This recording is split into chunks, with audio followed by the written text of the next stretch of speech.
It's really important, there's a promise that we make as a nation to our service members and that they make to one another, that no one will be left behind, no one will be forgotten.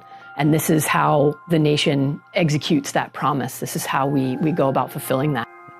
One of the main differences of what people expect when to happen when they see it on TV or in the movies versus the reality of working in a human identification lab or a crime lab is that DNA results don't come back within that 30-minute episode. It takes oftentimes very much longer for any of the analytical tests that we do to yield a result that we can use in the laboratory.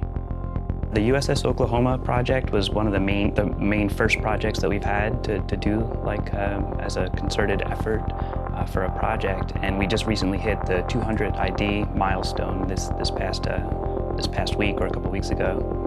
The whole reason that we were able to do these disinterment projects is that now, with the science and the technology that we have, we can make the argument that these remains that have been unidentified and unidentifiable for over 70 years, now we have the capability to identify them. So the Oklahoma, was sort of the pathfinder, the way forward that showed we can be successful doing this.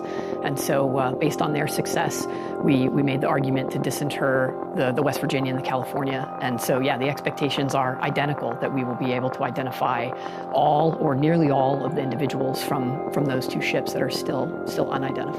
The amount of effort that goes into recovering these remains and to making identifications, it's oftentimes a lot of hard research and analysis prior to even getting to go on an investigation or a recovery or an exhumation if it was a disinterment.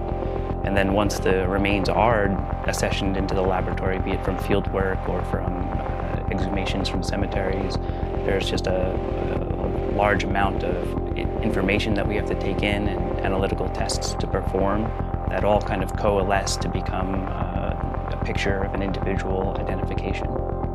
I'm always surprised to hear that folks aren't aware that we're doing this, and so it's really important to me to be able to spread that word so that the people do know this is something that's ongoing, and even if it takes 75 years or longer, we're not going to give up, we're going to keep trying.